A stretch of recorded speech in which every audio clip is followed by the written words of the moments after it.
Bonjour, c'est Guéry, moi c'est Sigeri Mess. Je vais vous expliquer comment j'ai fait pour être en galère clairement, dans un hôtel 5 étoiles. Je suis venu en vacances en Nouvelle-Calédonie pour voir mon frère et pour faire son anniversaire avec lui. C'était de jeudi à mardi matin et reprendre le travail mardi soir. On a commandé un bus parce qu'il n'y a pas de train ou de bus de la ville qui va directement à l'aéroport, donc il faut prendre des bus privés. Donc je prends avec Arc-en-Ciel et le bus est censé arriver à 7h10, sachant que j'ai pas internet en Nouvelle-Calédonie. J'ai pas internet du tout, j'ai rien du tout, ça coûte un bras, machin, donc je me sers du wifi de chez mon frère.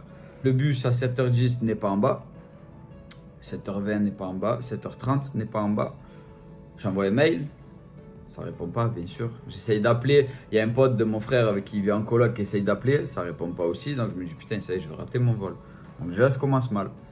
Et au final, le bus arrive avec 45 minutes de retard, je crois, rien, on ne nous prévient pas, etc. Les autres, c'était 1 heure de retard, 1h20. Enfin, ils ont pété les plombs. Je vous mettrai un court extrait j'ai enregistré dans le bus quand un client a pété les plombs contre la compagnie. Vous êtes des abrutis ou quoi? Comment on fait pour avoir notre vol? C'est quoi ce bordel? Mais vérifiez quoi? Sur le vol des Sydney, monsieur. Ouais, transférez-moi un responsable, parce que c'est de la grosse merde votre truc de merde là. Bref, du coup, après, on arrive enfin à l'aéroport. On prend les billets, on s'enregistre, c'est tout bien, ça y est, on est là. Moi, je rentre du coup en Australie, à Sydney. Je vais reprendre mon travail, ça y est, c'est bon, on va rentrer des sous là. Les vacances, c'est fini, on en a assez fait. Maintenant, il faut rentrer de l'argent. On voit que l'embarquement, je ne sais plus à quelle heure il était exactement, mais on voit, il a du retard, on attend, il a du retard. Il nous envoie un truc au micro en mode, ça y est, on vous tient au courant dans une demi-heure après, vol annulé. C'est la première fois que ça m'arrive. De tous les voyages que j'ai fait, c'est la première fois qu'un vol est annulé. Et du coup, c'est bon, hein. Tout le monde repart en ville, parce qu'il n'y a pas en ville. Ils nous placent dans des hôtels différents. Donc nous, on va au Namao, je mettrai Namata, un truc comme ça. C'est pas un hôtel de fou, mais c'est pas pourri non plus. Franchement, ça va. La chambre, elle est bien. C'est un peu vieux, mais la chambre, elle est bien. C'est propre. On passait la nuit. J'appelle mon chef. Je lui dis, bon, écoute, je pourrais pas être là. Le vol est annulé. Donc, on verra demain. Le midi, on n'a pas mangé. Le matin, on n'a pas mangé. Donc, le repas du soir, on mange. C'était un bon petit buffet. Je vous mettrai pareil une petite vidéo. Genre.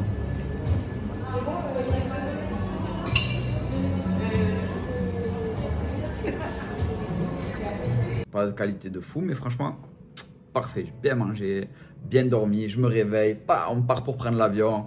La folie, ça y est, tout le monde est content. On a notre avion. Ils l'ont affrété, ils ont fait venir un autre avion. On n'a rien compris. Donc, on arrive là-bas, on enregistre les bagages. On revient à la salle d'attente avant de rentrer dans l'avion. Et il y a du retard. Il y a encore du retard. On dit, bizarre là, encore du retard. Et là, il nous dit, ouais, on vous tient au courant, comme la veille en fait, pareil, on vous tient au courant à 9h, machin. On attend là. D'un coup, on voit les policiers arriver. On dit, ah, je pense qu'ils vont annuler l'avion. Et les policiers, ils sont là pour, si jamais les gens pètent les plombs, au moins il y a des flics. Parce qu'en soi, les gens sont en raison de péter les plombs, parce que 2 fois d'affilée, c'est compliqué, surtout que chacun a des impératifs. Moi, ça me fait rater le travail. Il y en a d'autres peut-être qui ont un enterrement, des gros rendez-vous je sais pas moi, avec des associés ou j'en sais rien. Du coup, ouais, vol annulé. Donc là, là, les gens commencent à péter les plombs, là, ça commence à partir en couille, là c'est le gros bordel. On retourne en bas, on sort, on doit récupérer les bagages, on fait la queue encore, parce qu'à chaque fois, une fois que le vol est annulé, il faut faire la queue pour savoir dans quel hôtel on va, machin, donc on attend pendant je ne sais combien de temps, c'est super embêtant.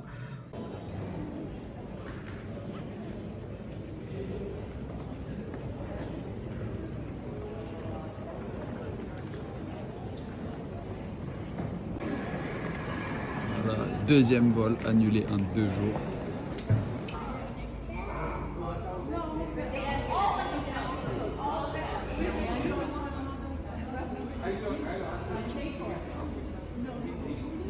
Là, moi je me suis fait une poteau. Et là, la femme de l'accueil, là, de Air Calin, qui nous dit vous avez aimé l'hôtel d'hier? Et moi je dis, si elle nous pose la question, c'est qu'il y a un autre hôtel. Moi je dis non.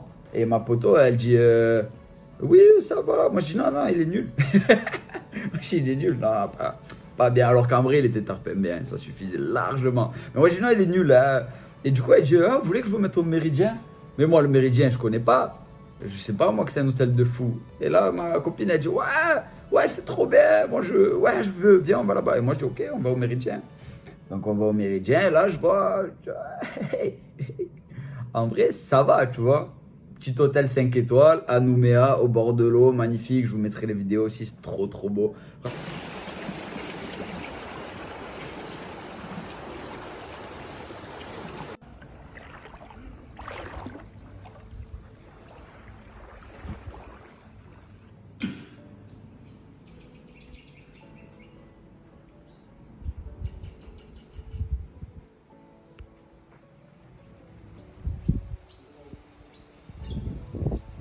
On avait le droit qu'à un plat le matin, un plat le midi, un plat le soir. J'ai rien compris à leur délire. Ils savaient même pas qui était à l'hôtel. Ils savaient rien du tout. C'est le bordel. Là, la compagnie, c'est le gros bordel.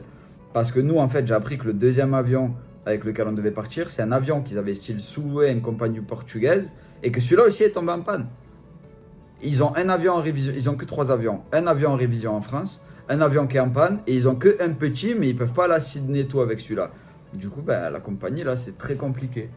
Et du coup, voilà, on arrive ici, tout bien, et on nous dit, peut-être vous partez à 17h. Il était midi et demi, et on a 1 heure de l'aéroport. Je dis, il faudrait savoir, pas peut-être. Et moi, je ne reçois pas de mail, rien. Mais elle reçoit un mail, à 17h, vous partez. Pas possible. Moi, j'ai rien reçu. Moi, je suis en bas à l'accueil encore, il faut discuter, on parle avec ceux de l'accueil. Ils savent rien, les pauvres, ils sont tenus au courant de rien du tout. Ils savent même pas quand ils doivent libérer les chambres, s'ils peuvent prendre des nouveaux clients. Enfin, c'est le gros, gros bordel.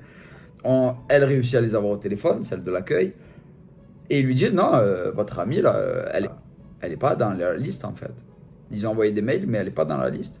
Donc du coup, l'avion annulé en fait. Enfin, pour elle, elle devait pas partir. Là, après, du coup, ils savaient pas quand on repartait. Ils ont pas de nouvelles. On nous tient pas au courant. On nous envoie pas de messages. On nous envoie pas d'email. On sait rien. Si on va pas faire la guerre à l'accueil, pas ceux de l'accueil, mais si on n'essaye pas de les appeler et tout, on n'a aucune nouvelle. On sait rien de ce qui se passe. On ne peut pas quitter l'hôtel parce que du coup j'ai plus internet et on n'a plus de rien du tout. Donc si on nous dit il y a un vol dans 1 heure, il faut vite partir, du coup on est obligé de rester à l'hôtel. Donc en gros on est dans un confinement de luxe. C'est bien, mais c'était pas le moment. J'aurais préféré 100 fois aller travailler, me tuer le cul à travailler 10-12 heures par jour. Parce que pour l'instant c'est pour ça que je suis en galère dans un hôtel 5 étoiles. C'est dur à dire mais c'est vrai parce que moi le seul truc que je veux c'est rentrer à la maison et aller travailler. C'est le seul truc que je veux. Parce que là, en fait, ce que je perds en argent chez moi, c'est ce que ça leur coûte par jour ici. Donc, en gros, c'est comme si je payais mes nuits ici parce qu'en soi, nous ont dit qu'on devrait s'estimer heureux d'être remboursé déjà la moitié du billet. Donc, en gros, tous ceux qui ont perdu leur vol suivant, tous ceux qui ont perdu les hôtels qu'ils ont réservés à Sydney, à Cairns ou je ne sais où, ceux qui devaient rentrer jusqu'en France, au Japon ou je ne sais où, pour l'instant, ils s'en foutent. Ça va durer très longtemps, la procédure juridique, etc. Il faut envoyer des mails, il faut envoyer. Moi-même, on ne sera pas indemnisé ou remboursé ou quoi que ce soit avant 1 an et encore, j'en sais rien. La femme de mon frère, ça fait 6 mois avec Air Calin. Ils lui ont perdu sa valise, ça fait 6 mois qu'elle attend le remboursement de sa valise. Donc, alors, et ils ont une personne à gérer. Là, ils ont plus de peut-être 800 ou 1000 personnes, je ne sais pas maintenant, parce que tous les vols de Singapour, de Japon et tout, ils ont tous été annulés. Donc il y a des gens dans des hôtels partout dans le monde qui attendent que de venir ici ou de partir. Et hier soir, à 21h, ils nous ont dit, c'est bon, c'est sûr, demain matin, 5h45, soyez à l'accueil, vous partez, tchalala, trop bien.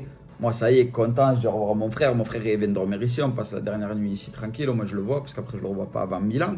Donc content, ce matin, ciao mon frère, I love you, on s'aime, tout ça, à Joss. Je prends mon sac, je vais à l'accueil. Et d'un coup, je dis bonjour monsieur, machin, c'est pour rendre les clés de la chambre. Il dit vous partez à Sydney? Je dis oui. Et il fait une grimace. Et je dis waouh. Il me dit vol annulé. Et là, je ne savais pas quoi faire. Enfin, tu peux rien faire en fait. Tu attends, tu es sur une île, tu es à l'autre bout du monde. Il n'y a pas de bateau, il n'y a pas de ferry en fait qui va en Australie ou n'importe où. Il n'y a pas 40 000 avions par jour, il n'y a pas de compagnie, il n'y a rien en fait. Donc on est bloqué, on attend. Donc après on est bien bloqué. Donc, je ne vais pas chipoter non plus, on est très très bien. Hein. Alors, ma chambre c'est la folie, on mange bien. C'était pas le moment. C'était pas le moment et personne ne nous tient au courant. J'ai pas reçu d'email de la compagnie depuis mardi soir. Depuis mardi soir, j'ai plus de nouvelles. Si je fais pas la guerre ou à l'accueil ou si je fais pas mon enquête avec, j'ai rencontré un mec, sa femme elle travaillait dans la machine, donc je parle avec lui. Après je parle avec l'autre. Enfin moi je parle, du coup on discute un peu avec tout le monde. Maintenant c'est à l'hôtel, c'est chez moi, je connais tout le monde. Mais si je fais pas ça, ben on sait pas. Donc pour l'instant, je suis encore bloqué là. Jusqu'à quand, j'en sais rien. Voilà comment je suis confiné et en galère dans un hôtel 5 étoiles. Je sais pas si vous avez tout compris, j'ai parlé assez rapidement. C'est la première vidéo que je fais aussi longue, mais pour raconter toute l'histoire. Peut-être j'ai oublié des trucs, mais en gros, c'est ce qui se passe. Et voilà, on dirait pas, je fais la vidéo comme un pacha, tchalala, mais je l'ai là. Je l'ai vraiment là parce que, croyez-moi, je préfère 1000 fois plus aller travailler dans la démolition là, comme un chien en Australie pour renflouer de l'argent que juste être là. J'ai même pas mon ordinateur, je peux même pas avancer, je peux rien faire. Voilà, le seul truc que je peux faire, c'est rien. C'est super, j'adore. On peut même pas se baigner parce qu'il y a interdit à la baignade, vu qu'il y a des requins partout, c'est baignade interdite. Donc il n'y a même pas la mer, rien en fait. Et on peut pas s'éloigner de l'hôtel. Donc voilà, comment je suis en galère dans un hôtel 5 étoiles. Ça y est, je suis arrivé chez moi à Sydney, enfin. Je suis arrivé hier soir, on est dimanche. J'ai raté une semaine de travail. Je ne sais pas du tout si je vais être remboursé de ma semaine de travail perdue. J'ai failli perdre mon travail aussi parce qu'ici on est en casual. Et en gros, si on n'est pas là, ils peuvent nous échanger en 5 secondes. Mais voilà, en gros on a été prévenu, enfin moi je n'ai pas été prévenu. Mon ami a reçu un mail comme quoi elle partait à 11h50 le samedi matin. Et moi j'ai rien reçu du tout. Donc le samedi je me suis levé quand même. Je savais que le départ il était à 8h50, donc je suis allé à l'accueil, j'ai demandé. En gros ils m'ont dit vous êtes sur le vol. Et là j'ai dit merci à l'aéroport. L'avion est bien parti, mais on n'est pas parti avec Air Calin. On est parti avec Qantas. Qantas c'est la compagnie australienne, c'est comme Air France. Et voilà, ça y est, enfin à Sydney, enfin je touche du bois, je peux reprendre le travail lundi. J'ai pas encore de réponse de mon patron, j'espère. Donc voilà, je vous fais de gros bisous et à la prochaine. Allez, la bise.